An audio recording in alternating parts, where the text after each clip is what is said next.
एक मिनट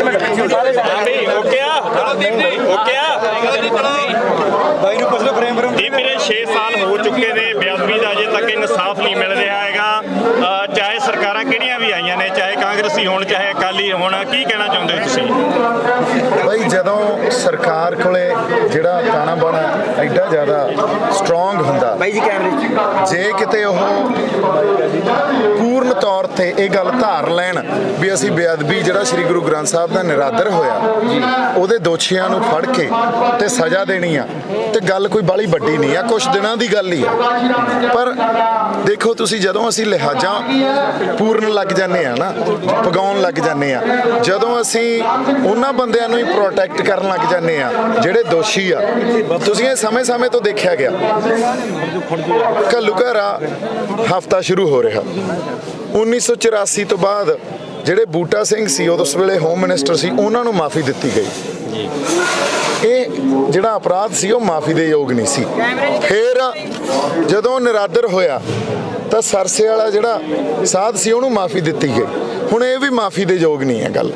ਇਹ ਦੇਖੋ ਸਿੱਖ ਬਹੁਤ ਇੱਕ ਜਦੋਂ ਆਪਾਂ ਕੌਮ ਦੀ ਗੱਲ ਕਰੀਏ ਤਾਂ ਬੜੀ ਨਿਆਰੀ ਕੌਮ ਆ, ਬੜੇ ਪਰਮੇਸ਼ਰ ਦੇ ਜਿਹੜੇ ਅਕਾਲ ਪੁਰਖ ਵਾਹਿਗੁਰੂ ਦੇ ਉਹਦੇ 'ਚ ਅੰਸ਼ ਆ।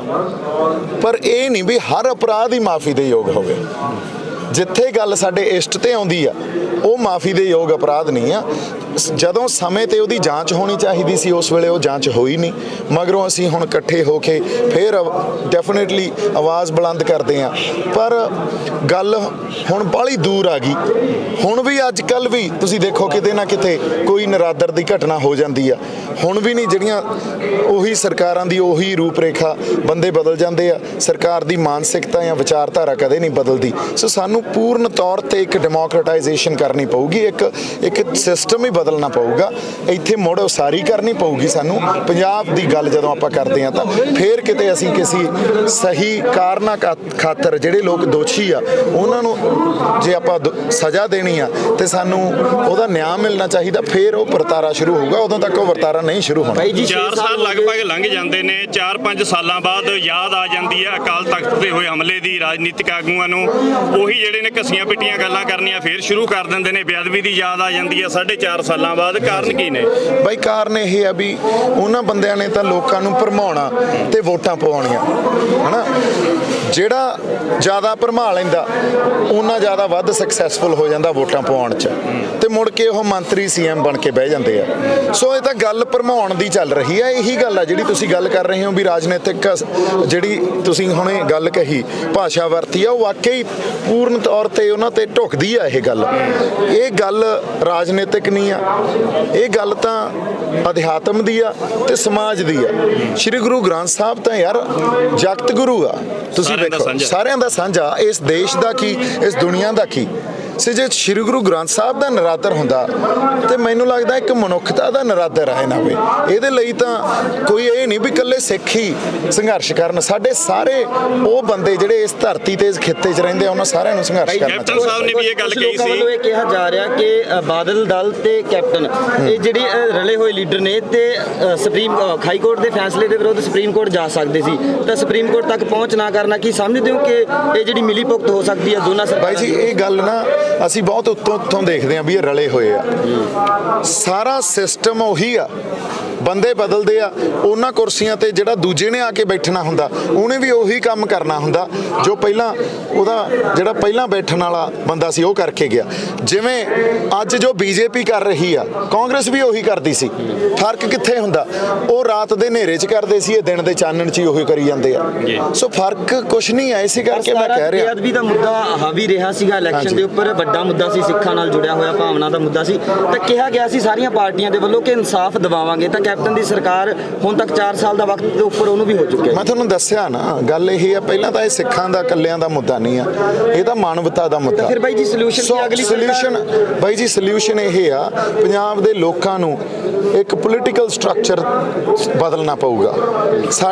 ਸਾਨੂੰ ਆਪ ਤੁਹਾਨੂੰ ਸਾਰਿਆਂ ਨੂੰ ਇੱਥੇ ਇੱਕ ਪੈਰਾਡਾਈਮ ਸ਼ਿਫਟ ਜਿਹਨੂੰ ਕਹਿੰਦੇ ਆ, ਕੰਪਲੀਟ ਚੇਂਜ ਪੋਲੀਟੀਕਲ ਤੇ ਸੋਸ਼ਲ ਵੀ ਉਹ ਲਿਆਉਣੀ ਪਊਗੀ। ਉਹ ਤੋਂ ਬਿਨਾਂ ਸਾਡੇ ਕੋਲੇ ਕੋਈ ਹੱਲ ਨਹੀਂ ਆ। ਜਦੋਂ ਅਸੀਂ ਅਸੀਂ ਇਹ ਆਪਦੇ ਅੰਦਰ ਗੱਲ ਸਮਝ ਲਾਂਗੇ, ਇਹ ਸਾਡੀ ਰਿਸਪੌਂਸਿਬਿਲਿਟੀ ਆ। ਅੱਜ ਸਾਡਾ ਕਿਸਾਨੀ ਸੰਘਰਸ਼ ਚੱਲ ਰਿਹਾ, ਵੇਖੋ ਕਿਸ ਤਰ੍ਹਾਂ ਦਾ ਵਰਤਾਰੇ ਵਾਪਰ ਰਹੇ ਆ, ਵੇਖੋ ਕਿਸ ਤਰ੍ਹਾਂ ਦੀ ਭਾਸ਼ਾ ਵਰਤੀ ਜਾ ਰਹੀ ਆ, ਇੱਕ ਦੂਜੇ ਨੂੰ ਉਕਸਾਉਣ ਦੀ ਕਿਸ ਤਰ੍ਹਾਂ ਦਾ ਉਹ ਡਿਸਕੋਰਸ ਚੱਲ ਰਿਹਾ। ਜਦੋਂ ਤੱਕ ਅਸੀਂ ਇੱਕ ਤਾਂ ਤਹਿਜ਼ੀਬ ਨਹੀਂ ਸਿੱਖਾਂਗੇ, ਹਨਾ, ਗੱਲਾਂ ਨੂੰ ਬੈਠ ਕੇ ਮਸਲਿਆਂ ਨੂੰ ਸਮਝਾਂਗੇ ਨਹੀਂ, ਸਿਰ ਜੋੜ ਕੇ ਬੈਠ ਕੇ ਉਹਨਾਂ ਦੇ ਹੱਲ ਨਹੀਂ ਲੱਭਾਂਗੇ ਤੇ ਆਪਸ 'ਚ ਖਿੱਚਤਾਣ ਕਰਦੇ ਰਹਾਂਗੇ, ਤੌਹਮਤਾਂ ਲਾਉਂਦੇ ਰਹਾਂਗੇ, ਸਰਟੀਫਿਕੇਟ ਵੰਡਦੇ ਰਹਾਂਗੇ, ਉਦੋਂ ਤੱਕ ਤਾਂ ਫਿਰ ਪੋਲਰਾਈਜੇਸ਼ਨ ਹੀ ਹੋਊਗੀ, ਵੰਡਦੇ ਹੀ ਰਹਾਂਗੇ। ਗੱਲ ਏਕੇ 'ਚ ਰਹਿ ਕੇ ਪੰਜਾਬ ਦੇ ਲੋਕਾਂ ਨੂੰ ਇਹ ਸਮਝਣੀ ਪੈਣੀ ਆ ਵੀ ਏਕੇ ਤੋਂ ਬਿਨਾ ਤੇ ਮਸਲਿਆਂ ਨੂੰ ਸਮਝੇ ਤੋਂ ਬਿਨਾ ਕੋਈ ਹੱਲ ਨਹੀਂ ਆ, ਜਿਹੜੀ ਮਰਜ਼ੀ ਸਰਕਾਰ ਆ ਜਾਏ। ਹਾਂਜੀ ਸਟਰਕਚਰ ਕਿੱਦਾਂ ਬਣ ਸਕਦਾ? ਤੁਸੀਂ ਰਾਜਨੀਤੀ ਦੇ ਵਿੱਚ ਆਉਣਾ ਚਾਹੋਗੇ? ਬਾਈ ਜੀ ਮੈਂ ਤੁਹਾਨੂੰ ਦੱਸਦਾ, ਰਾਜਨੀਤੀ ਕਰ ਰਹੇ ਹਾਂ, ਅੱਜ ਵੀ ਆਪਾਂ ਰਾਜਨੀਤੀ ਕਰ ਰਹੇ ਹਾਂ। ਜਦੋਂ ਤੋਂ ਮੋਰਚਾ ਲਾਇਆ ਸੀ ਉਹ ਵੀ ਰਾਜਨੀਤਿਕ ਗੱਲ ਹੀ ਸੀ। ਸੋ ਰਾਜਨੀਤੀ ਦਾ ਇਕੱਲਾ ਇਹ ਮਤਲਬ ਨਹੀਂ ਹੁੰਦਾ ਵੀ ਆਪਾਂ ਵੋਟਾਂ 'ਚ ਖੜੇ ਹੋ ਜਾਈਏ, ਇੱਕ ਸੰਘਰਸ਼ 'ਚ ਵੀ ਰਹਿ ਕੇ ਰਾਜਨੀਤੀ ਕੀਤੀ ਜਾਂਦੀ ਆ। ਆਪਣਾ ਜਿਹੜਾ ਰਾਹ ਉਹ ਇਹਨੂੰ ਕਹਿੰਦੇ ਆ ਸਟਰਗਲ ਆ, ਜਿਹੜੀ ਆਪਾਂ ਕਰ ਰਹੇ ਹਾਂ, ਹਨਾ, ਇਹ ਕੌਨਫਲਿਕਟ ਪੋਲਿਟਿਕਸ ਆ, ਕੌਨਫਲਿਕਟ ਸਟਰਗਲ ਆ। ਇਹ ਇੱਕ ਮੇਨ ਸਟ੍ਰੀਮ ਪੋਲਿਟਿਕਸ ਹੁੰਦੀ ਆ, ਵੋਟਾਂ ਵਾਲੀ ਪੋਲਿਟਿਕਸ ਹੁੰਦੀ ਹੈ। ਸੋ ਇਸ ਕਰਕੇ ਆਪਾਂ ਜਿਹੜੀ ਗੱਲ ਕਰ ਰਹੇ ਹਾਂ, ਇਹ ਤਾਂ ਸਾਨੂੰ ਸਾਂਝੇ ਵਾਲਤਾ 'ਚ ਰਹਿ ਕੇ ਗੱਲ ਮਿਥਣੀ ਪਊਗੀ, ਸਮਝਣੀ ਪਊਗੀ, ਜ਼ਿੰਮੇਵਾਰੀ ਚੱਕਣੀ ਪਊ ਵੀ ਸਾਨੂੰ ਪੋਲੀਟੀਕਲ ਸਟਰਕਚਰ 'ਚ ਚੇਂਜ ਚਾਹੀਦੀ ਆ, ਸਾਡੇ ਸੋਸ਼ਲ ਸਟਰਕਚਰ 'ਚ ਚੇਂਜ ਚਾਹੀਦੀ ਆ, ਉਦੋਂ ਬਿਨਾਂ ਸਾਡੇ ਮਸਲੇ ਹੱਲ ਨਹੀਂ ਹੋਣਗੇ। ਸਰਕਾਰ ਕੋਈ ਵੀ ਹੋਵੇ, ਬੇਅਦਬੀਆਂ ਰੁਕਣ ਦਾ ਨਾਂ ਨਹੀਂ ਲੈ ਰਹੀਆਂ। ਤੁਸੀਂ ਵੇਖੋ ਵੀ ਗੁਰੂ ਗ੍ਰੰਥ ਸਾਹਿਬ ਜੀ ਦੇ ਉੱਪਰ ਚੜ ਕੇ ਬੰਦਾ ਬੈਠ ਜਾਂਦਾ ਹੈ, ਪਾੜ ਦਿੱਤੇ ਜਾਂਦੇ ਨੇ ਅੰਕ ਜਿਹੜੇ, ਤੇ ਬਾਅਦ ਦੇ ਵਿੱਚ ਬਣਾ ਦਿੱਤਾ ਜਾਂਦਾ ਵੀ ਇਹ ਪਾਗਲ ਹੈ, ਤੇ ਜਿਹੜੇ ਪਾਗਲ ਹੈ ਤੇ ਖੂਹ ਦੇ ਵਿੱਚ ਛਾਲ ਕਿਉਂ ਨਹੀਂ ਮਾਰਦਾ, ਨਹਿਰ ਦੇ ਵਿੱਚ ਛਾਲ ਕਿਉਂ ਨਹੀਂ ਮਾਰਦਾ, ਗੁਰਦੁਆਰਾ ਸਾਹਿਬ ਆ ਕੇ ਗੁਰੂ ਗ੍ਰੰਥ ਸਾਹਿਬ ਦੇ ਉੱਪਰ ਹੀ ਕਿਉਂ ਬਹਿੰਦਾ ਹੈ। ਇਹੀ ਗੱਲ ਵਿਚਾਰਨ ਵਾਲੀ ਆ ਬਾਈ। ਇਹ ਕਿਤੋਂ ਨਾ ਕਿਤੋਂ ਦੇਖੋ, ਦੋ ਗੱਲਾਂ, ਇਨਸਾਨ ਜਦੋਂ ਘੜਿਆ ਗਿਆ ਨਾ, ਉਹਦੇ 'ਚ ਦੋ ਬਿਰਤੀਆਂ ਪਾਈਆਂ ਗਈਆਂ, ਇੱਕ ਸ਼ੈਤਾਨ ਬਿਰਤੀ ਤੇ ਇੱਕ ਇਨਸਾਨ ਬਿਰਤੀ ਜਾਂ ਦੇਵਤਾ ਬਿਰਤੀ। ਹੁਣ ਜਿਹੜੇ ਸ਼ੈਤਾਨ ਜਾਂ ਜਿਹੜੇ ਦਾਨਵ ਬੰਦੇ ਆ, ਉਹ ਤਾਂ ਆਪਦਾ ਕੰਮ ਕਰੀ ਜਾਂਦੇ ਆ ਜੀ। ਜਿਹੜੇ ਅਸੀਂ ਆ, ਜਿਹੜੇ ਪ੍ਰਮਾਤਮਾ ਵਾਲੇ ਪਾਸੇ ਖੜਦੇ ਆ, ਦੇਵਤਿਆਂ ਵਾਲੇ ਪਾਸੇ ਖੜਦੇ ਆ, ਉਹ ਬਿਰਤੀ ਆ ਸਾਡੇ 'ਚ, ਉਹਨਾਂ ਦੇ ਵਿੱਚ ਏਕਾ ਨਹੀਂ ਹੈ। ਹਾਂ, ਅਸੀਂ ਆਪਦਾ ਕੰਮ ਨਹੀਂ ਕਰ ਰਹੇ, ਨਹੀਂ ਤਾਂ ਸਾਡੇ ਇਸ਼ਟ ਤੇ ਆ ਕੇ ਕੋਈ ਇਸ ਤਰ੍ਹਾਂ ਹਮਲੇ ਕਰ ਜੇ। ਸੋ ਸਾਡੇ ਤੇ ਵੀ ਕਿਤੇ ਨਾ ਕਿਤੇ ਘਾਟ ਆ, ਅਸੀਂ ਆਪਦੇ ਇਸ਼ਟ ਦੀ ਰੱਖਿਆ ਨਹੀਂ ਕਰ ਪਾ ਰਹੇ, ਤੇ ਕੋਈ ਬੰਦਾ ਆ ਕੇ ਜੇ ਆਪਾਂ ਕਹੀਏ ਸ੍ਰੀ ਗੁਰੂ ਗ੍ਰੰਥ ਸਾਹਿਬ ਦਾ ਨਿਰਾਦਰ ਕਰਦਾ, ਸਾਡੇ ਪੱਲੇ ਕੀ ਰਹਿ ਜਾਂਦਾ ਉਸ ਤੋਂ ਬਾਅਦ ਜੀ, ਹਨਾ। ਸੋ ਇਹ ਗੱਲਾਂ ਨੂੰ ਸਮਝਣਾ ਪਊਗਾ, ਦੋਨੇ ਪਾਸੇ ਦੇਖਣਾ ਪਊ, ਆਪਦੇ ਵਾਲੇ ਪਾਸੇ ਸਾਨੂੰ ਵੀ ਦੇਖਣਾ ਪਊ। ਜੇ ਆਪਾਂ ਆਮ ਤੌਰ ਤੇ ਗੱਲ ਵੀ ਕਰੀਏ ਪਿੰਡਾਂ ਦੀ, ਪਿੰਡਾਂ 'ਚ ਆਮ ਤੌਰ ਤੇ ਜਾਂਦੇ ਆ ਬਾਈ, ਜੇ ਇੱਕ ਘਰ ਦਾ ਰੋਜ਼ ਆਪਾਂ ਪਹਿਰਾ ਲਾ ਦਈਏ ਤਾਂ ਜਿਹੜੀ ਉਹਦੀ ਵਾਰੀ ਆ ਉਸ ਘਰ ਦੀ ਪਹਿਰੇ ਦੀ, ਉਹ ਮੈਨੂੰ ਲੱਗਦਾ 3 ਜਾਂ 4 ਮਹੀਨੇ ਬਾਅਦ ਆਊਗੀ, ਪਰ ਅਸੀਂ ਇੰਨਾ ਵੀ ਨਹੀਂ ਕਰ ਪਾ ਰਹੇ। 24 ਘੰਟੇ ਪਹਿਰਾ ਹੀ ਦੇਣਾ। ਰੌ ਰੀਤਾਂ ਦੇ ਨਾਲ ਵੀ ਇਹੋ ਜਿਹੇ ਬੰਦਿਆਂ ਨੂੰ ਜਵਾਬ ਦੇਣਾ ਚਾਹੀਦਾ ਕਿ ਨਹੀਂ? ਹਾਂਜੀ, ਖਾਲਸਾ ਹੀ ਰੌ ਰੀਤਾਂ ਦੇ ਮੁਤਾਬਕ ਵੀ ਇਹੋ ਜਿਹੇ ਬੰਦਿਆਂ ਨੂੰ ਜਵਾਬ ਦੇਣਾ ਚਾਹੀਦਾ ਕਿ ਨਹੀਂ? ਦੇਖੋ ਬਿਲਕੁਲ ਦੇਣਾ ਚਾਹੀਦਾ, ਪਰ ਖਾਲਸਾ ਜਾਂ ਸਿੱਖ ਕਦੇ ਵੀ ਹਿੰਸਕ ਨਹੀਂ ਹੁੰਦਾ, ਹਿੰਸਾ ਉਹਨਾਂ ਦੇ ਮਨ 'ਚ ਨਹੀਂ ਹੁੰਦੀ। ਔਰ ਪਹਿਲਾ ਵਾਰ ਕਦੇ ਖਾਲਸਾ ਨਹੀਂ ਕਰੂਗਾ, ਦੂਜਾ ਵਾਰ ਵੀ ਖਾਲਸਾ ਨਹੀਂ ਕਰੂਗਾ। ਗੱਲ ਲਿਸਟ ਤੇ ਆ ਗਏ ਬਿਲਕੁਲ ਬਾਈ, ਪਰ ਫਿਰ ਵੀ ਗੱਲ ਆਏ ਆ ਨਾ, ਗੁਰੂ ਸਾਹਿਬ ਨੇ ਕਿਹਾ ਜਦੋਂ ਸਾਰੇ ਰਾਹ ਬੰਦ ਹੋ ਜਾਣ ਤਦ ਜਾ ਕੇ ਉਹ ਰਾਹ ਆਪਣੀਆਂ ਜਿਹੜੀਆਂ ਰੀਤਾਂ ਉੱਥੇ ਜਾਂਦੇ ਆ। ਨਹੀਂ ਰਾਹ ਬੰਦ ਹਜੇ ਨਹੀਂ, ਹਜੇ ਨਹੀਂ ਮਿਲ ਰਿਹਾ, 6 ਸਾਲ ਦੇ ਲਗਭਗ ਨਹੀਂ, ਪਰ ਇਨਸਾਫ ਜਿਨ੍ਹਾਂ ਤੋਂ ਲੈ ਰਹੇ ਆ ਉਹ ਉਹਨਾਂ ਨੇ ਇਨਸਾਫ ਦੇਣਾ ਹੀ ਨਹੀਂ। ਸਾਨੂੰ ਆਪਦੇ ਬੰਦੇ ਪੈਦਾ ਕਰਨੇ ਪੈਣੇ ਆ ਪਹਿਲਾਂ, ਉੱਥੇ ਤਾਂ ਉਸ ਰਾਹ ਤੇ ਤਾਂ ਪਹੁੰਚ ਗਏ, ਆਪਦੇ ਬੰਦੇ ਤਾਂ ਅਸੀਂ ਪੈਦਾ ਕਰਦੇ ਨਹੀਂ। ਜਿਹੜੇ ਬਗਾਨੇ ਆ ਉਹ ਸਾਡੇ ਵਰਗੇ ਸਿਰਫ ਦਿਖਦੇ ਆ, ਸਾਡੇ ਵਾਂਗੂ ਉਹਨਾਂ ਦੀ ਵੇਸ਼ਭੂਸ਼ਾ, ਪਰ ਉਹਨਾਂ ਦੇ ਅੰਦਰ ਹੁਣ ਜਿਵੇਂ ਸਰਦਾਰ ਮਨਮੋਹਨ ਸਿੰਘ ਇਸ ਦੇਸ਼ ਦੇ ਪ੍ਰਧਾਨ ਮੰਤਰੀ ਰਹੇ ਆ, ਮੈਨੂੰ ਦੱਸੋ ਉਹਨਾਂ ਨੇ ਪੰਜਾਬ ਲਈ ਜਾਂ ਆਪਣੀ ਕੌਮ ਲਈ ਕੁਝ ਕੀਤਾ? ਕੁਝ ਗਣਾ ਦੋ ਕੀਤਾ ਹੋਵੇ ਤਾਂ, ਉੱਤੋਂ ਕੋਈ ਫੰਡ ਦੇ ਗਏ, ਹੁਣ ਕੁਝ ਕਰ ਗਏ, ਹੁਣ ਦੈਟਸ ਇਟ। ਬਟ ਬੜਾ ਵੱਡਾ ਰਿਫਾਰਮਸ ਦੀ ਜ਼ਰੂਰਤ ਸੀ, ਉਹਨਾਂ ਨੇ ਕਦੇ ਧਿਆਨ ਨਹੀਂ ਦਿੱਤਾ। ਕਿਉਂਕਿ ਉਹ ਸਟੇਟ ਦੇ ਹੱਕ 'ਚ, ਸਰਕਾਰਾਂ ਦੇ ਹੱਕ 'ਚ ਹੀ ਭੁਗਤਦੇ ਆ। ਜਿਹੜੇ ਲੀਡਰ ਅਸੀਂ ਚੁਣੀ ਬੈਠੇ ਆ, ਜਿਹੜੇ ਮੰਤਰੀ ਬਣੇ ਬੈਠੇ ਆ ਵੱਡੇ ਵੱਡੇ, ਉਹ ਦੇਖਦੇ ਸਾਡੇ ਵਾਂਗੂ ਜ਼ਰੂਰ ਆ, ਵੋਟਾਂ ਮੰਗਣ ਸਾਡੇ ਚਾਹੁੰਦੇ ਆ, ਪਰ ਉਹ ਸਾਡੇ ਮਸਲਿਆਂ ਨੂੰ ਹੱਲ ਕਰਨਗੇ ਜਾਂ ਮਸਲਿਆਂ ਨੂੰ ਸੰਬੋਧਨ ਕਰਨਗੇ, ਇਹ ਤਾਂ 17 ਸਾਲਾਂ 'ਚ ਅਸੀਂ ਦੇਖ ਲਿਆ, ਨਹੀਂ ਹੋਇਆ। ਬਾਈ ਜੀ, ਕੁੰਵਰ ਵਿਜੇ ਪ੍ਰਤਾਪ ਇਸ ਮੁੱਦੇ ਕਰਕੇ ਜਿਹੜਾ ਅਸਤੀਫਾ ਦਿੰਦੇ ਨੇ, ਤੇ ਉਸ ਤੋਂ ਬਾਅਦ ਉਹਨਾਂ ਨੇ ਜਿਸ ਤਰ੍ਹਾਂ ਦੀਆਂ ਪੋਸਟਾਂ ਸਾਂਝੀਆਂ ਕੀਤੀਆਂ ਜਾਂ ਜੋ ਵੀ ਗੱਲਬਾਤ ਉਹਨਾਂ ਦੀ ਰਹੀ ਹੈ, ਤਾਂ ਉਹ ਜੁੜੀ ਰਹੀ ਹੈ ਇਸ ਮਸਲੇ ਤੇ ਕੇਂਦਰਿਤ ਰਹੀ ਹੈ। ਉਹਨਾਂ ਦਾ ਕੀ ਰੋਲ ਰਹੇਗਾ? ਉਹਨਾਂ ਦੀ ਕੋਈ ਭੂਮਿਕਾ ਹੋ ਸਕਦੀ ਹੈ ਆਉਣ ਵਾਲੇ ਸਮੇਂ ਦੇ ਵਿੱਚ? ਬਾਈ ਡੈਫੀਨੇਟਲੀ ਹੋ ਸਕਦੀ ਹੈ, ਕਿਉਂ ਨਹੀਂ ਹੋ ਸਕਦੀ। ਇੱਕ ਉਹ ਸ਼ਖਸੀਅਤ ਜਿਹਨੇ ਇੰਨਾ ਕੰਮ ਕਰ ਲਿਆ ਇਸ ਮਸਲੇ ਤੇ ਉਹਨਾਂ ਕੋਲੇ ਬੜੀਆਂ ਉਹ ਗੱਲਾਂ ਪਈਆਂ ਹੋਣੀਆਂ ਜਿਹੜੀਆਂ ਆਪਾਂ ਨੂੰ ਵੀ ਨਹੀਂ ਪਤਾ ਹਜੇ। ਸੋ ਉਹਨਾਂ ਦੀ ਭੂਮਿਕਾ ਬੜੀ ਵੱਡੀ ਹੋ ਸਕਦੀ ਆ ਤੇ ਮੋਹਰੀ ਬੰਦਿਆਂ 'ਚ ਹੋ ਸਕਦੇ ਆ। ਸੋ ਮੈਂ ਇਹੀ ਕਹਿਣਾ, ਸਾਨੂੰ ਬਸ ਇੱਕ ਹੋ ਕੇ ਤੁਰਨ ਦੀ ਜ਼ਰੂਰਤ ਆ। ਜਿੱਦਾਂ ਅਸੀਂ ਇੱਕ ਹੋ ਗਏ, ਤੁਸੀਂ ਵੇਖਿਓ ਉਦੋਂ ਕਿਵੇਂ ਇਨਸਾਫ ਮਿਲ ਜੀ ਜਾਏ। ਬਾਈ, ਦਿੱਲੀ ਦੀ ਸਟੇਜ ਦੇ ਉੱਪਰ ਜਿਹੜਾ ਹੈਗਾ ਹਰ ਸ਼ਹੀਦਾਂ ਦਾ ਦਿਨ ਮਨਾਇਆ ਜਾਂਦਾ, ਪ੍ਰਕਾਸ਼ ਪੁਰਬ ਮਨਾਏ ਜਾਂਦੇ ਨੇ। 84 ਦੇ ਸ਼ਹੀਦਾਂ ਦੀ ਯਾਦ ਦੇ ਵਿੱਚ ਉੱਥੇ ਮਨਾਉਣਾ ਚਾਹੀਦਾ ਇਹ ਦਿਨ। ਬਿਲਕੁਲ, ਕਿਉਂ ਨਹੀਂ ਮਨਾਉਣਾ ਚਾਹੀਦਾ ਜੀ। ਤੁਸੀਂ ਇਹ ਵੇਖੋ, ਸਾਡੇ ਉਹ ਬੰਦੇ ਜਿਨ੍ਹਾਂ ਨੂੰ ਸਟੇਟ ਨੇ ਬਦਨਾਮ ਕੀਤਾ, ਜਿਹੜੇ ਆਪਦਾ ਆਪਾ ਵਾਰ ਗਏ, ਕਿਸ ਖਾਤਰ ਸਵੈ ਰੱਖਿਆ ਕਿਸ ਚੀਜ਼ ਦੀ, ਸਾਡੀ ਹੋਂਦ ਤੇ ਹਸਤੀ ਦੀ, ਉਹਨਾਂ ਦੀ ਯਾਦ 'ਚ ਆਪਾਂ ਕੋਈ ਸ਼ਰਧਾਂਜਲੀ ਨਾ ਦਈਏ, ਕੋਈ ਦਿਨ ਨਾ ਮਨਾਈਏ, ਜਾਂ ਉਸ ਵਰਤਾਰੇ ਨੂੰ ਯਾਦ ਕਰਕੇ ਉਹ ਤੋਂ ਆਪਾਂ ਸਿੱਖੀਏ ਕੁਛ ਨਾ। ਸੋ ਇਹ ਤਾਂ ਬਹੁਤ ਮਾੜੀ ਗੱਲ ਹੈ ਜੇ ਨਹੀਂ ਮਨਾਵਾਂਗੇ। ਅੱਜ ਵੀ ਪਿੰਡਾਂ ਦੇ ਵਿੱਚ ਮਾਵਾਂ ਕਹਿ ਦਿੰਦੀਆਂ ਨੇ, ਨਾ ਪੁੱਤ ਉੱਥੇ ਨਾ ਜਾਈ, ਬਾਬਾ ਜਰਨੈਲ ਸਿੰਘ ਦੇ ਨਾਂ ਤੋਂ ਡਰਦੀਆਂ ਨੇ, ਖਾਲਸਤਾਨ ਦੇ ਨਾਂ ਤੋਂ ਡਰ ਲੱਗਦਾ। ਜਾਂ ਸਟੇਜ ਦੇ ਉੱਪਰ ਇਦਾਂ ਦੇ ਦਿਨ ਮਨਾਏ ਜਾਣਗੇ ਤਾਂ ਪਿੰਡਾਂ ਦੇ ਵਿੱਚ ਖਾਸ ਕਰ ਜੇ ਮਾਵਾਂ ਦੀ ਗੱਲ ਕਰੀਏ ਤਾਂ ਉਹਨਾਂ 'ਚ ਇਹ ਨਹੀਂ ਚੱਲੂਗਾ ਵੀ ਉੱਥੇ ਜਿਹੜਾ ਕੁਝ ਗਲਤ ਹੋ ਜਾਏਗਾ। ਨਹੀਂ ਬਾਈ, ਗੱਲ ਆਏ ਆ, ਦੇਖੋ ਅਸੀਂ ਕਰ ਕੀ ਰਹੇ ਹਾਂ? ਅਸੀਂ ਆਪਦੇ ਹੱਕ ਤੇ ਸੱਚ ਲਈ ਲੜ ਰਹੇ ਹਾਂ। ਹੱਕ ਤੇ ਸੱਚ, ਹੱਕ ਸਰਕਾਰ ਤੋਂ ਲੈਣੇ ਆ, ਸੱਚ ਲੋਕਾਂ ਨੂੰ ਦੱਸਣਾ, ਹਨਾ, ਸੱਚ ਤੇ ਪਹਿਰਾ ਦੇਣਾ। ਹੁਣ ਸੱਚ ਕੀ ਸੀ ਉਸ ਵੇਲੇ? ਜਿਹੜੀਆਂ ਮਾਵਾਂ ਪਿੰਡਾਂ 'ਚ ਬੈਠੀਆਂ ਜਾਂ ਸਾਡੇ ਭੈਣਾਂ ਜਾਂ ਜਿਹੜੀਆਂ ਮਾਤਾਵਾਂ ਬੈਠੀਆਂ, ਉਹਨਾਂ ਦੇ ਅੰਦਰ ਤਾਂ ਉਹ ਡਰ ਉਸ ਵੇਲੇ, ਦੇਖੋ ਕੀ ਵਰਤਾਰਾ ਵਾਪਰਿਆ ਪੰਜਾਬ ਦੀ ਧਰਤੀ ਤੇ। 20 ਸਾਲ ਜੋ ਸੰਤਾਪ ਅਸੀਂ ਭੋਗਿਆ, ਜਿਸ ਤਰ੍ਹਾਂ ਸਾਡੇ ਬੰਦੇ ਨਿਰਦੋਸ਼ ਚੱਕ ਮਾਰੇ ਗਏ, ਜਿਵੇਂ ਝੂਠੇ ਮੁਕਾਬਲੇ ਬਣਾਏ ਗਏ, ਕੀ ਕੁਝ ਹੋਇਆ। ਮਾਝੇ ਇਲਾਕੇ ਦੇ ਕਈ ਪਿੰਡਾਂ ਦੇ ਵਿੱਚ ਅਜੇ ਤੱਕ ਬਰਾਤਾਂ ਨਹੀਂ ਆਈਆਂ, ਹਨਾ। ਤਾਂ ਸਾਡੇ ਨਾਲ ਤਾਂ ਜਦੋਂ ਆਪਾਂ ਸਾਡੀ ਗੱਲ ਕਰਦੇ ਆ ਤਾਂ ਸਾਰੇ ਪੰਜਾਬ ਦੇ ਉਹਨਾਂ ਵਸਨੀਕਾਂ ਦੀ ਗੱਲ ਕਰਦੇ ਆ ਜਿਹੜੇ ਸੱਚ ਤੇ ਹੱਕ ਤੇ ਖੜਦੇ ਆ। ਸੋ ਸਾਡੇ ਨਾਲ ਬੜਾ ਕੁਝ ਹੋਇਆ।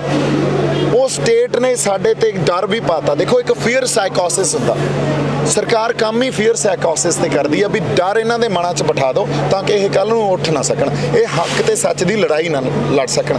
ਉਹ ਫੀਅਰ ਸਾਈਕੋਸਿਸ ਨੇ ਬਹੁਤ ਕੰਮ ਕੀਤਾ ਮਾਵਾਂ ਦੇ ਮਨਾਂ ਤੇ। ਉਹ ਤਾਂ ਉਸ ਫੀਅਰ ਸਾਈਕੋਸਿਸ ਦੀ ਵਜ੍ਹਾ ਕਰਕੇ ਸਾਨੂੰ ਮਨਾ ਕਰਦੀਆਂ। ਪਰ ਅਸੀਂ ਅੱਜ ਦੇ ਜਿਹੜੇ ਨੌਜਵਾਨ ਆ, ਸਾਡੇ ਤੇ ਉਹ ਸਾਈਕੋਸਿਸ ਦਾ ਅਸਰ ਹੈ ਨਹੀਂ ਹਜੇ।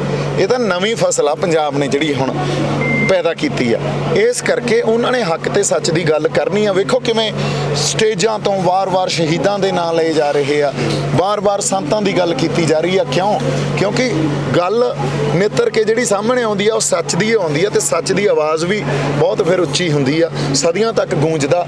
ਤੇ ਉਹੀ ਗੱਲ ਹੋ ਰਹੀ ਆ, ਸਾਨੂੰ ਸੱਚ ਤੇ ਹੱਕ ਤੇ ਪਹਿਰਾ ਤਾਂ ਦੇਣਾ ਹੀ ਪਊਗਾ। ਗੁਰੂ ਗ੍ਰੰਥ ਸਾਹਿਬ ਜੀ ਦਾ ਜਦੋਂ ਧਰਨਾ ਲੱਗਿਆ ਸੀਗਾ, ਸਾਰੇ ਸਿੱਖ ਇਕੱਠੇ ਹੋ ਕੇ ਬੈਠੇ ਸੀ, ਪਰ ਉਦੋਂ ਬਾਅਦ ਧਰਨਾ ਚੁਕਾ ਦਿੱਤਾ ਗਿਆ ਤੇ ਕਿਹਾ ਗਿਆ, ਵਿੱਚ ਵੀ ਗੱਲਾਂ ਸੁਣਨ ਨੂੰ ਮਿਲੀਆਂ ਵੀ ਸਰਕਾਰੀ ਬੰਦੇ ਬੈਠੇ ਸੀ। ਕਿ ਉੱਥੇ ਸਰਕਾਰੀ ਬੰਦੇ ਬੈਠੇ ਸੀ ਬੇਅਦਬੀ ਦਾ ਇਨਸਾਫ ਦਿਵਾਉਣ ਲਈ? ਨਹੀਂ, ਕੋਈ ਦੇਖੋ ਗੱਲ ਇਹੀ ਗੱਲਾਂ ਦਾ ਅਸੀਂ ਸ਼ਿਕਾਰ ਹੋ ਜਾਂਦੇ ਆ ਵੀ ਬੰਦਿਆਂ ਨੂੰ ਬਦਨਾਮ ਕਰਨ ਦਾ ਪਹਿਲਾ ਢੰਗ ਇਹ ਹੁੰਦਾ ਵੀ ਇਹਨਾਂ ਨੂੰ ਬਦਨਾਮ ਕਰ ਦਿਓ।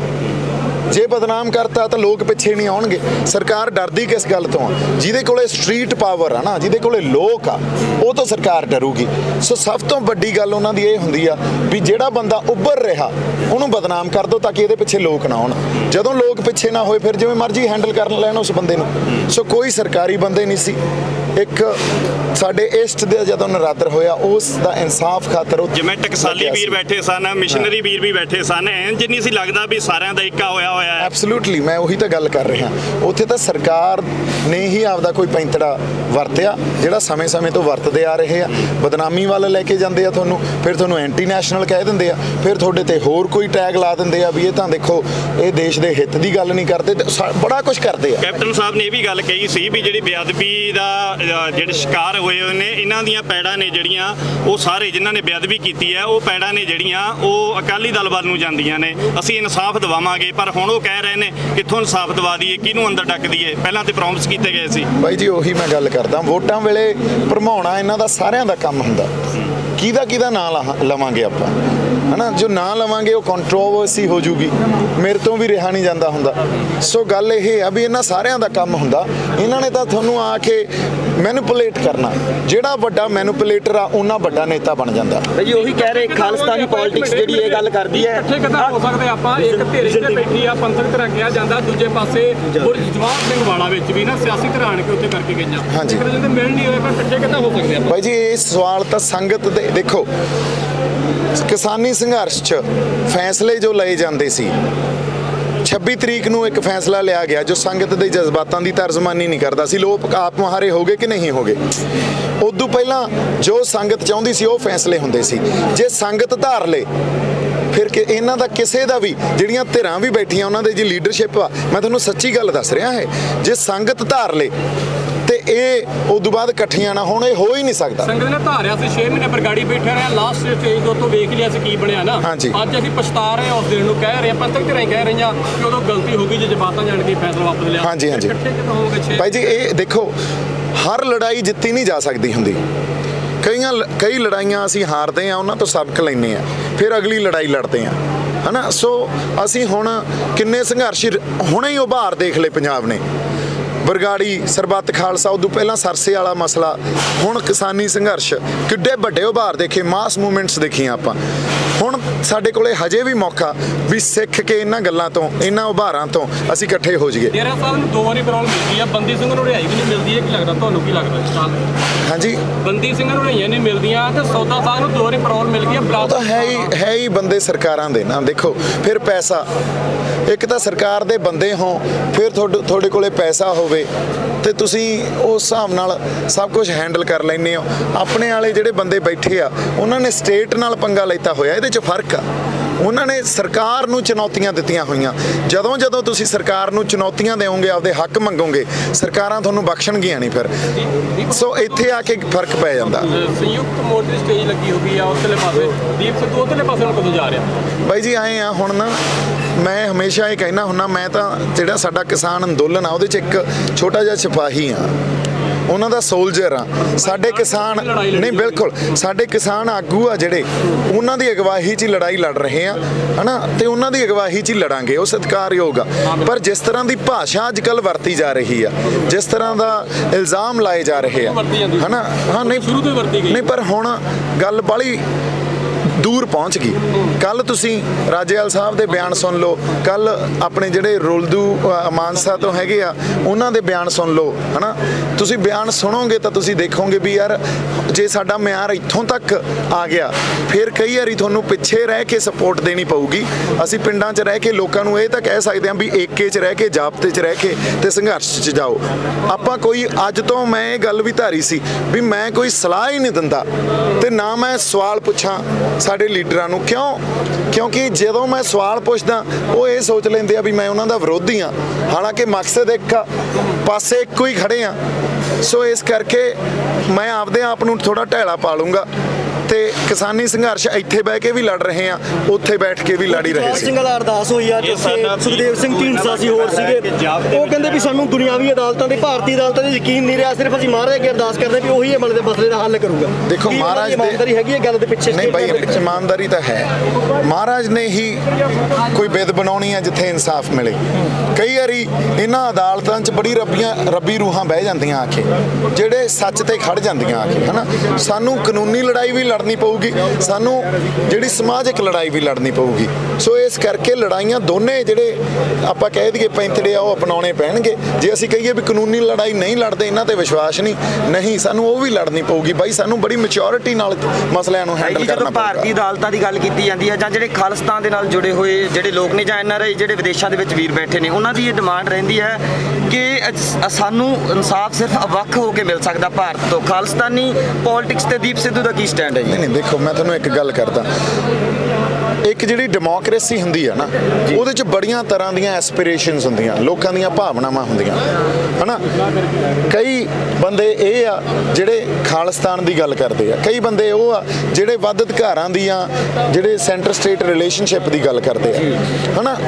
ਔਰ ਇਹ ਸਾਰੀਆਂ ਐਸਪੀਰੇਸ਼ਨਸ ਨੂੰ ਜਿਹੜੀਆਂ ਮੈਚੁਰ ਡੈਮੋਕ੍ਰੇਸੀਜ਼ ਆ, ਮੈਚੁਰ ਡੈਮੋਕ੍ਰੇਸੀ ਜਾਂ ਦੇਸ਼ ਆ, ਉਹ ਸਪੇਸ ਦਿੰਦੇ ਆ, ਉਹਨਾਂ ਨੂੰ ਰਗੜਦੇ ਨਹੀਂ। ਸਾਡੇ ਜਿਹੜੇ ਇਹ ਬੰਦੇ ਕਹਿ ਰਹੇ ਆ ਵੀ ਹੱਲ ਪਿਆ ਤੁਸੀਂ ਵੱਖ ਹੋਣ 'ਚ, ਉਹ ਇੱਕ ਐਸਪੀਰੇਸ਼ਨ ਆ, ਉਹਦੀ ਵੀ ਗੱਲ ਹੋਣੀ ਚਾਹੀਦੀ ਆ। ਜਿਹੜੇ ਇਹ ਬੰਦੇ ਕਹਿ ਰਹੇ ਆ ਸੈਂਟਰ ਸਟੇਟ ਰਿਲੇਸ਼ਨਸ਼ਿਪ ਜਾਂ ਫੈਡਰਲ ਸਟਰਕਚਰ 'ਚ ਹੱਲ ਪਿਆ, ਉਹਦੀ ਵੀ ਗੱਲ ਹੋਣੀ ਚਾਹੀਦੀ ਆ। ਸੋ ਡੈਮੋਕ੍ਰੈਟਿਕ ਵੇ 'ਚ ਗੱਲਾਂ ਹੋਣੀਆਂ ਚਾਹੀਦੀਆਂ। ਸਾਨੂੰ ਮਸਲਿਆਂ ਨਾਲ ਨਜਿੱਠਣਾ ਕਿਵੇਂ ਆ ਇਹ ਸਮਝਣਾ ਪਊਗਾ, ਸਾਡੀਆਂ ਸਰਕਾਰਾਂ ਨੂੰ ਸਮਝਣਾ ਪਊਗਾ। ਜਦੋਂ ਉਹ ਰਗੜਦੀਆਂ ਐਸਪੀਰੇਸ਼ਨਸ ਨੂੰ, ਫਿਰ ਤਣਾਅ ਤੇ ਟਕਰਾਅ ਪੈਦਾ ਹੁੰਦਾ, ਜਿਹੜਾ ਫਿਰ ਕਿਸੇ ਵੀ ਹੱਦ ਤੱਕ ਜਾ ਕੇ ਇੱਕ ਕਹਿ ਲਓ ਵੀ ਕਿਸੇ ਵੱਖਰੀ ਸਟਰਗਲ 'ਚ, ਜਾਂ ਜਦੋਂ ਕਹਿ ਦਿੰਦੇ ਆ ਵੀ ਹਿੰਸਾ ਹਿੰਸਾ ਹੋ ਗਈ। ਹਿੰਸਾ ਇਹ ਨਹੀਂ ਹੁੰਦੀ। ਗਰਮ ਖਿਆਲੀ ਨਰਮ ਖਿਆਲੀ ਇਹ ਬਾਈਨਰੀਜ਼ ਕੰਪਾਰਟਮੈਂਟਲਾਈਜੇਸ਼ਨ ਇਹ ਭਾਸ਼ਾ ਜਿਹੜੀ ਹੈ ਸਰਕਾਰ ਦੀ ਆ। ਅਦਰਵਾਈਜ਼ ਕੋਈ ਨਰਮ ਖਿਆਲੀ ਤੇ ਗਰਮ ਖਿਆਲੀ ਨਹੀਂ ਹੁੰਦੀ। ਇੱਕ ਵਹਿਣ ਵਹਿ ਰਿਹਾ ਹੁੰਦਾ, ਉਸ ਵਹਿਣ 'ਚ ਕਈ ਵਾਰੀ ਉਹ ਕਿੱਧਰ ਨੂੰ ਮੋੜ ਲੈਣਾ, ਇਹ ਸਰਕਾਰ ਕਿਵੇਂ ਬਿਹੇਵ ਕਰਦੀ ਆ ਤੇ ਉਸ ਤੋਂ ਬਾਅਦ ਫਿਰ ਸਾਡੇ ਬੰਦੇ ਕਿਵੇਂ ਬਿਹੇਵ ਕਰਦੇ ਆ, ਇਹ ਉਹਦੇ ਤੇ ਡਿਪੈਂਡ ਕਰਦੀਆਂ ਗੱਲਾਂ। ਧੰਨਵਾਦ, ਬਹੁਤ ਮਿਹਰਬਾਨੀ। ਸੌਰੀ ਬਾਈ। ਤਾਂ ਇਹ ਸਨ ਦੀਪ ਸਿੱਧੂ। ਤਮਾਮ ਜਿਹੜੀ ਗੱਲਬਾਤ ਹੋਈ ਹੈ, ਜੇ ਗੱਲ ਕਰੀਏ ਬੇਅਦਬੀ ਨੂੰ ਲੈ ਕੇ, ਉਸ ਨੂੰ ਲੈ ਕੇ ਜਿਹੜਾ ਮੋਰਚਾ ਲੱਗਿਆ ਹੋਇਆ, ਉੱਥੇ ਪਹੁੰਚੇ ਹੋਏ ਸਨ, ਆਪਣੀ ਗੱਲ ਰੱਖੀ ਹੈ। ਨਾਲ ਦੀ ਨਾਲ ਜਿਹੜਾ ਕਿਸਾਨ ਅੰਦੋਲਨ ਦੀ ਗੱਲ ਵੀ ਹੋਈ ਹੈ ਕਿ ਰਾਜੇਵਾਲ ਸਾਹਿਬ ਤੇ ਰੁਲਦੂ ਸਿੰਘ ਮਾਨਸਾ ਹੋਰਾਂ ਤੇ ਉਹ ਸਵਾਲ ਚੱਕਦੇ ਨੇ ਜਾਂ ਲੀਡਰਸ਼ਿਪ ਤੇ, ਤਾਂ ਉਹ ਵਿਰੋਧ ਦੇ ਵਿੱਚ ਲੈਂਦੇ ਨੇ। ਤਾਂ ਉਹਨਾਂ ਨੇ ਕਿਹਾ ਕਿ ਹੁਣ ਮੈਂ ਸਵਾਲ ਆ ਜਿਹੜੇ ਉਹ ਨਹੀਂ ਕਰਾਂਗਾ। ਤਾਂ ਉੱਥੇ ਜਿਹੜੀ ਖਾਲਿਸਤਾਨ ਪੋਲਿਟਿਕਸ ਦੀ ਗੱਲ ਤੇ ਜਦੋਂ ਸਵਾਲ ਪੁੱਛਿਆ ਗਿਆ ਤਾਂ ਉਹਨਾਂ ਦਾ ਕਹਿਣਾ ਸੀ ਕਿ ਵੱਖ-ਵੱਖ ਰਾਹ ਨੇ। ਕੁਝ ਲੋਕ ਡੈਮੋਕ੍ਰੇਸੀ ਦੇ ਵਿੱਚ ਵਿਸ਼ਵਾਸ ਰੱਖਦੇ ਨੇ, ਕੁਝ ਲੋਕ ਜਿਹੜੇ ਸੈਪਰੇਟ ਦੇਸ਼ ਦੀ ਮੰਗ ਕਰਦੇ ਨੇ। ਇੱਕ ਇਨਸਪੀਰੇਸ਼ਨ ਹੋ ਸਕਦੀ ਹੈ। ਫਿਲਹਾਲ ਉਹਨਾਂ ਦਾ ਕੋਈ ਪੱਕਾ ਸਟੈਂਡ ਇਸ ਤੇ ਨਜ਼ਰ ਨਹੀਂ ਆਇਆ। ਖਾਲਿਸਤਾਨੀ ਪੋਲਿਟਿਕਸ ਦੀ ਅਗਰ ਅਸੀਂ ਗੱਲ ਕਰਦੇ ਹਾਂ ਤਾਂ ਫਿਲਹਾਲ ਦੇ ਲਈ ਵਿਦਾ ਚਾਹਾਂਗੇ ਜੀ। ਬਣੇ ਰਹੋ, ਧੰਨਵਾਦ।